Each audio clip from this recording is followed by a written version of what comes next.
Em Gênesis capítulo 6, a iniquidade da humanidade se expandiu, e quando as pessoas começaram a proliferar na terra e tiveram filhas, os descendentes de Deus notaram que essas mulheres eram excepcionalmente belas. Então, eles escolheram as que desejavam e uniram-se a elas. Nesse momento, o Senhor Deus proclamou: "Não permitirei que os seres humanos perdurem indefinidamente, pois são finitos. A partir de agora, sua longevidade não excederá 120 anos. Existiam titãs na terra naquela época, e também posteriormente, quando os descendentes de Deus se uniram às mulheres humanas, que geraram filhos. Esses titãs eram os notáveis heróis da antiguidade, homens de renome. Quando o Senhor observou que a maldade humana era excessiva, e que seus pensamentos estavam continuamente voltados para o mal, ele ficou profundamente consternado por ter criado os seres humanos. Com grande tristeza e pesar no coração, ele declarou: "Extinguirei da face da terra os homens que criei, junto com todos os animais, as criaturas rastejantes e as aves do céu, pois lamento tê-los feito." Mas Noé encontrou graça aos olhos do Senhor. Esta é a história de Noé. Noé era pai de 3 filhos, Sem, Cã e Jafé. Ele era um homem justo, íntegro entre os seus contemporâneos, e andava com Deus. Noé habitava em harmonia com Deus, diferentemente das demais pessoas de sua época, que eram corruptas e violentas. Deus, ao olhar para a terra, viu que estava corrompida, pois a humanidade havia enchido o mundo com violência. Deus disse a Noé: "Decidi por fim a todos os seres humanos, pois a terra está repleta de violência por causa deles. Agora, construa uma arca de madeira resistente, divida-a em compartimentos e vede-a com piche por dentro e por fora. As dimensões serão as seguintes: 133 metros de comprimento, 22 de largura e 13 de altura. Faça uma abertura para luz e ventilação e coloque uma porta na lateral da arca. Construa 3 andares. Eu enviarei um dilúvio para cobrir a terra e destruir toda a vida debaixo dos céus. Tudo que existe na terra perecerá. Mas estabelecerei uma aliança contigo. Entre na arca com sua esposa, seus filhos e noras. Traga um par de cada ser vivente, macho e fêmea, para manter as espécies vivas. Inclua aves, animais e todas as criaturas que rastejam sobre a terra. Junte também todo tipo de alimento." E Noé fez tudo como Deus havia ordenado. No Gênesis capítulo 7, o dilúvio começou. O Senhor então disse a Noé: "Entre na arca com toda a sua família, pois entre esta geração, somente você é justo. Traga consigo 7 casais de cada espécie de animal limpo e um par de cada espécie de animal impuro, e também 7 casais de cada espécie de ave, para preservar as espécies na terra. Pois em 7 dias farei chover sobre a terra durante 40 dias e 40 noites, e exterminarei da face da terra todos os seres vivos que criei." E Noé obedeceu fielmente. Noé tinha 600 anos quando as águas do dilúvio inundaram a terra. Para escapar do dilúvio, ele entrou na arca com seus filhos, sua esposa e noras.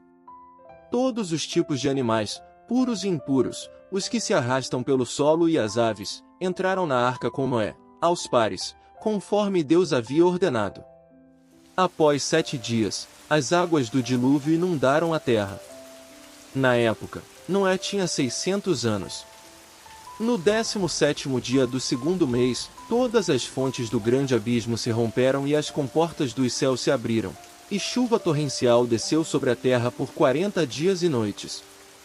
Naquele dia, Noé, sua esposa, seus filhos Sem, Cã e Jafé, e as esposas de seus filhos entraram na arca. Eles foram acompanhados por toda a variedade de animais selvagens e domésticos, criaturas que rastejam e aves. Cada espécie entrou na arca aos pares, macho e fêmea, como Deus havia instruído Noé. Então, o Senhor fechou a porta atrás deles. O dilúvio durou 40 dias sobre a terra. As águas aumentaram e elevaram a arca, que flutuou sobre a superfície da água. As águas prevaleceram e aumentaram grandemente sobre a terra, cobrindo todas as montanhas altas sob os céus. As águas subiram mais de 7 metros acima das montanhas. Todos os seres vivos que se moviam na terra pereceram, aves, gado, animais selvagens, todas as criaturas que rastejavam sobre a terra e todos os seres humanos. Tudo que tinha fôlego de vida em suas narinas, tudo que estava em terra seca, morreu. Somente Noé e os que estavam com ele na arca permaneceram vivos. A água prevaleceu sobre a terra por 150 dias. Mas Deus lembrou-se de Noé e de todos os animais selvagens e de todos os animais domésticos que estavam com ele na arca. Deus fez soprar um vento sobre a terra, e as águas começaram a recuar.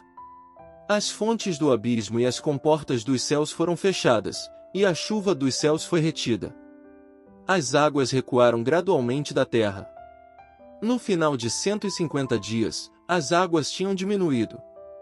No 17º dia do 7º mês, a arca repousou nas montanhas de Ararat.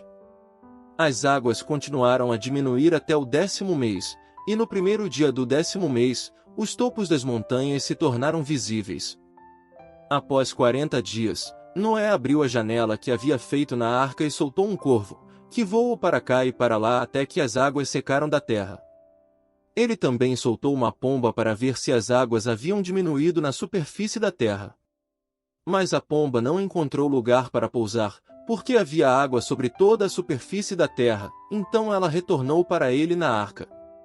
Noé estendeu a mão, pegou-a e a trouxe de volta para dentro da arca. Ele esperou mais 7 dias e novamente soltou a pomba da arca. Ao entardecer, a pomba voltou para ele com uma folha fresca de oliveira no bico. Assim, Noé soube que as águas tinham diminuído sobre a terra. Ele esperou mais 7 dias e soltou a pomba, mas desta vez ela não voltou. Quando Noé tinha 601 anos, no primeiro dia do primeiro mês, as águas tinham secado da terra. Noé removeu a cobertura da arca e viu que a superfície da terra estava seca. No 27º dia do segundo mês, a terra estava completamente seca. Então, Deus disse a Noé: sai da arca, você e sua esposa, seus filhos e as esposas de seus filhos. Traga para fora todos os animais que estão com você, as aves, os animais e todas as criaturas que se movem sobre a terra, para que eles se multipliquem na terra, sejam fecundos e aumentem sobre a terra. Assim, Noé saiu com sua esposa, seus filhos e as esposas de seus filhos. Todos os animais, todas as criaturas rastejantes, e todas as aves, tudo que se move sobre a terra, saíram da arca, cada um segundo a sua espécie. Então, Noé construiu um altar para o Senhor. Ele tomou de cada animal limpo e de cada ave limpa e ofereceu holocaustos no altar. O aroma agradável dos sacrifícios agradou ao Senhor, e ele pensou consigo mesmo: nunca mais amaldiçoarei a terra por causa do homem, porque a intenção do coração do homem é má desde a sua juventude. Nunca mais destruirei todos os seres vivos como fiz. Enquanto durar a terra, não cessarão a sementeira e a colheita, o frio e o calor, o verão e o inverno, o dia e a noite. Assim, a narrativa de Gênesis revela a história de Noé, um homem justo em meio à corrupção de sua época, que seguiu as instruções de Deus e salvou sua família e um remanescente de toda a vida animal. Este relato, repleto de desafios e esperança, continua a inspirar fé e perseverança através das gerações. A aliança de Deus com Noé, selada com o arco-íris, permanece como um símbolo eterno da promessa divina de misericórdia e da contínua renovação da vida na terra.